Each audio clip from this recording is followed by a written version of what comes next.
एक, पूर्वाधार और परिवार की पृष्ठभूमि। दिलीप और सुदक्षिणा। राजा दिलीप, दिलीपा और उनकी पत्नी सुदक्षिणा मूलतः संतानहीन थे। वे ऋषि वशिष्ठ से सलाह लेने हेतु गए, जहां उन्होंने जाना कि उनकी संतानहीनता का कारण कामधेनु दिव्य गाय का अपमान था। वशिष्ठ के निर्देश पर उन्होंने उसकी पुत्री नंदिनी की सेवा की, जिससे उनकी संतान प्राप्ति हुई का वादा मिला। ये कथा पद्म पुराण और रामायण उत्तर कांड में वर्णित है। रघु का जन्म। इस सेवा और परीक्षण के बाद, जिसमें दिलीप ने नंदिनी की रक्षा के लिए अपने प्राण तक न्यौछावर कर दिए, उनकी पत्नी को पुत्र रघु का जन्म होता है। 2. रघु का युवावस्था, अश्वमेध और राज्यारोहण। कालिदास के रघुवंश के तीसरे कांड सर्ग में वर्णित है कि रघु का पालन पोषण और शिक्षा कैसी थी। बाल्यावस्था में ही उन्होंने वीरता, शिक्षा और नीति में अद्वितीय गुण दिखाए। अश्वमेध यज्ञ। राजा दिलीप अश्वमेध यज्ञ कर रहे थे जब इंद्र ने यज्ञ के घोड़े को चुरा लिया। उसी समय रघु ने इंद्र को चुनौती दी और लड़ते हुए भी उन्हें पराजित नहीं किया, बल्कि इंद्र उनसे प्रभावित होकर सम्मानित होकर लौट गए। इससे रघु की प्रतिष्ठा और बढ़ी और दिलीप ने उन्हें राज्य की गद्दी सौंप दी। 3. विजय और राज्य विस्तार, दिग्विजय। चौथे सर्ग कांड में कालिदास ने बताया है कि रघु ने अपने राज्य का विस्तार करते हुए पूर्व, पश्चिम, उत्तर और दक्षिण में विजय अभियान चलाए। उन्होंने बंग, उत्कल, कलिंग, पांड्य, हून, पारसी और प्रग्योतिश असम सहित कई क्षेत्रों को अधीन कर लिया। 4. आर्घ पे छोटे ऊ की मात्रा की उदारता, विश्वजीत यज्ञ और कौत्स की कथा। रघु ने गुरु वशिष्ठ की निर्देशानुसार विश्वजीत यज्ञ, विश्वजीत यज्ञ किया, जिसमें उन्होंने अपनी सारी संपत्ति दान कर दी।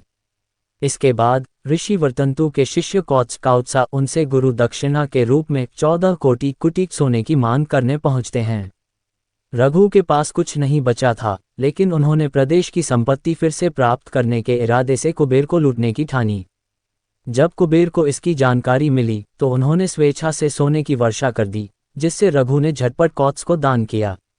इस एहसान के प्रति कृतज्ञ ऋषि कौत्स ने रघु को संतान का आशीर्वाद दिया और जल्द ही पुत्र अजा आजा का जन्म हुआ। 5. अजा की स्वयंवर कथा और विवाह। अजा बड़े होकर विदर्भ की राजकुमारी इंदुमती के स्वयंवर में जाते हैं। मार्ग में एक हाथी हमला करता है, लेकिन वह उसे भाला चलाकर परास्त करता है, और हाथी असल में एक गंधर्व होता है जो काल्पनिक भाला देकर अजा की सहायता करता है। स्वयंवर में इंदुमती अजा को चुनती हैं और उनका विवाह संपन्न होता है। लौटते हुए रास्ते में विरोधी आत्माओं से लड़ते हुए अजा अपने कौशल और गंधर्व भाला की सहायता से विजयी होता है। इसके बाद रघु ने अजा को राज्य का उत्तराधिकारी नियुक्त किया और कुछ समय पश्चात राज त्याग किया। 6. रघुवंश की विरासत और महत्व। रघु के नाम पर पूरी सौर वंश की शाखा को रघुवंश कहा गया। ये वंश सूर्यवंश के रूप में प्रसिद्ध था और इसमें राम जैसे महान राजा हुए। कालिदास का रघुवंश महाकाव्य 19 सर्गों में विभाजित है। 1. पूर्वजों की गाथा, दिलीप, रघु, अजा, दशरथ, सर्ग 1 से 9। 2. रामायण की कथा, सर्ग 10 से 15। 3. राम के वंशज, सर्ग 16 से 19। ये वंश धर्म, वीरता, दानशीलता, न्यायप्रियता और आदर्श राजधर्म का प्रतिमान था। राम इस वंश के सबसे महान शासक, जिन्हें सिंघसम के राजा, लायन अमंग किंग्स कहा गया, महर्षि राम के रूप में पूज्य हैं। संक्षिप्त सारांश। 1. परिवार। राजा दिलीप और सुदक्षिणा से रुके वंश का संतानहीनता का प्रश्न, नंदिनी का आशीष जन्म चक्र का पुनः आरंभ। 2. युवावस्था। रघु की शिक्षा, अश्वमेध में इंद्र से युद्ध, राज्यारोहण। 3. विजय और विस्तार, दिग्विजय अभियान, विस्तार, प्रतिष्ठा। 4. दान और उदारता, विश्वजीत यज्ञ, कौत्स को अनुदान, कुबेर से सोना, संतान की प्राप्ति। 5. अजा की वीरता, स्वयंवर और विवाह, युद्ध और राज्य उत्तराधिकारी। 6. विरासत, रघुवंश का स्थापत्य, राम और उनके वंश का उत्थान। 1. अश्वमेध यज्ञ और रघु की वीरता। राजा दिलीप जब वृद्धावस्था की ओर बढ़ने लगे तो उन्होंने अपने राज्य की सीमाओं को सुदृढ़ और प्रतिष्ठित करने हेतु अश्वमेध यज्ञ करने का निश्चय किया। अश्वमेध का नियम ये था कि यज्ञ का घोड़ा खुले रूप से देश देशांतर में घूमेगा। जिस राज्य की सीमा में वह प्रवेश करेगा, वहां के राजा के पास 2 विकल्प होंगे, या तो वे इसे बिना रोक टोक जाने दें, अर्थात अधीनता स्वीकार करें, या युद्ध के लिए तैयार हों। घोड़े की रक्षा का दायित्व राजकुमार रघु को सौंपा गया। रघु, जो युवावस्था में ही अपनी वीरता और नीति बुद्धि से प्रसिद्ध हो चुके थे, इसे अपनी पहली बड़ी जिम्मेदारी मानकर तैयार हो गए। घोड़ा विभिन्न प्रदेशों में घूमता रहा। कई राज्यों ने बिना चुनौती दिए इसे आगे बढ़ा दिया, लेकिन जब ये देवराज इंद्र के स्वर्गीय क्षेत्र के समीप पहुंचा तो इंद्र ने इसे रोकने का प्रयास किया। कहा जाता है कि इंद्र ने ये परीक्षा लेने के लिए किया था कि रघु की शक्ति और धैर्य कितने दृढ़ हैं। युद्ध हुआ और वह कोई साधारण युद्ध नहीं था। एक ओर थे देवराज इंद्र, दूसरी ओर पृथ्वी का एक युवा राजकुमार। रघु के धनुष की टंकार और इंद्र के वज्र की गर्जना से आकाश गूंज उठा। रघु ने अपनी दृढ़ता, युद्धनीति और शौर्य से इंद्र को क्षण भर के लिए भी पीछे हटने पर मजबूर कर दिया।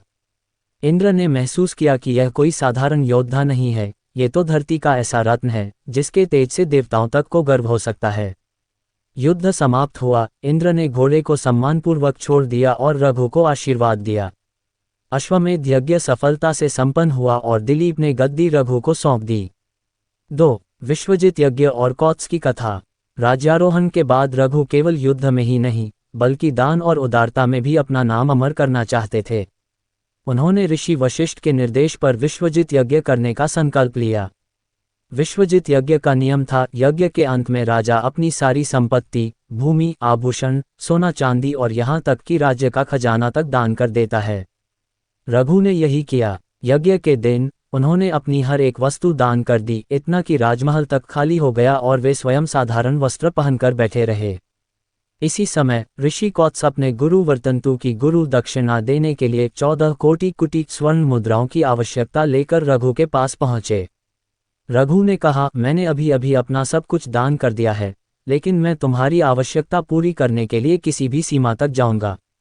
रघु ने तुरंत सेना को आदेश दिया, चलो हम कुबेर के नगर अलका पर चढ़ाई करेंगे, वहां का धन लाकर हम कौत्स को देंगे। जब धन के देवता कुबेर को ये समाचार मिला तो उन्होंने सोचा, रघु जैसे दानवीर से युद्ध करना मूर्खता है। उसका उद्देश्य स्वार्थ नहीं बल्कि परोपकार है। कुबेर ने स्वयं स्वर्ण वर्षा कर दी। अयोध्या की गलियां, महल, आंगन, हर स्थान सोने से भर गया। रघु ने उसमें से 14 कोटि सोना लेकर कौत्स को दिया। कौत्स, जो केवल गुरु दक्षिणा के लिए आया था, शेष सोना लेने से मना कर दिया। रघु ने शेष सोना प्रजा में बांट दिया। ये घटना रघु के दानशील स्वभाव का प्रतीक बन गई कि वे केवल युद्ध से नहीं बल्कि उदारता से भी विजयी होते थे। योजक चिन्ह, योजक चिन्ह, योजक चिन्ह। 3. अजा का स्वयंवर और विवाह। समय बीता, रघु के पुत्र अजा युवा हुए। राज्य के विस्तार और स्थिरता के बाद रघु ने सोचा कि अब अजा के विवाह का समय है। विदर्भ राज्य में राजकुमारी इंदुमती का स्वयंवर आयोजित होने वाला था। इंदुमती अत्यंत रूपवती और गुणवान थी और कई राज्यों के राजकुमार उनसे विवाह करना चाहते थे।